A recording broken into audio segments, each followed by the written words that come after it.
Diane Vives here for the Movement of the Month with N.A.S.M P.T magazine. We're here with Michael Winchester at Jaakarhu. Is that right? Jaakarhu. I want to make sure we got it right. Crossfit here on the south side. It's brand new. Got to come check it out. Nice facility.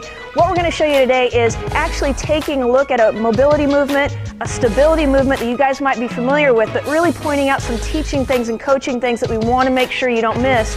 And then looking at capacity with a nice prone row. So it's really focused on the upper body, good thoracic mobility, and then building that into strength. And so we're going to have Michael actually come down to the ground and we're going to show you a T-spine rotation with a reach. And I really want you guys to pay attention to number one, the setup. We've got Michael where he's going to stack his shoulders. He's going to put his top leg at 90 degrees or better and make sure he's got good extension on the down leg. Now, he's going to get his upper body into position in kind of what we call an open book position where the bottom arm is reaching forward. This top arm is going to reach straight up. He's going to then take a nice deep breath in.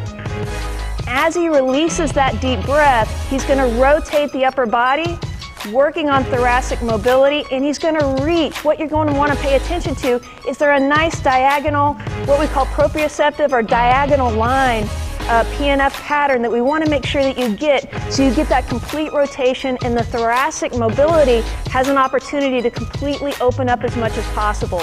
So that's where we don't want to go straight to the side. We really want that nice diagonal line. We're going to release just enough to release the tension, and then he's going to take another deep breath, and then he's going to go right back into that next repetition. By putting the lower body into that 90-degree position, we also lock the lumbar in to make sure the rotation's coming from that thoracic mobility.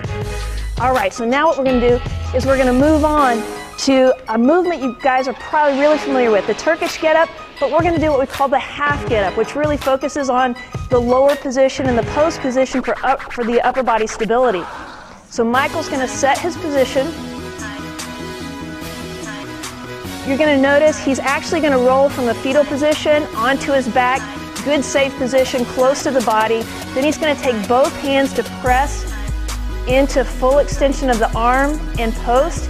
He's going to take his opposite arm into a nice 45-degree angle. Same thing with his leg on a 45-degree angle. Really important that he's going to press through the heel of the bent leg to really generate good force production from the hip up into the upper body position. Nice elbow post. See that he's got a nice position here, solid, the shoulder stays away from the ear, and he's got a good position looking at the kettlebell at all times. He's going to move from that position up to a full post position. Again, look at the nice space between his ear and his shoulder. We call the ear-shoulder poison. Make sure you keep that space there. He's got a good line, and if you can come around here, you notice that there's great stability through this shoulder, goes through that thoracic spine, good scapular stability all the way up through to the top post where he's really got a good position on that up arm and the weight of the kettlebell. Really great for stability. Now we're going to reverse that movement. He's going to own each of these movements on the way down. This is something where people use momentum and just let themselves drop. You want to own it all the way back down, do a reverse roll, show a lot of control all the way back to the floor. Awesome, Michael. All right, for this last movement, we're going to look at capacity.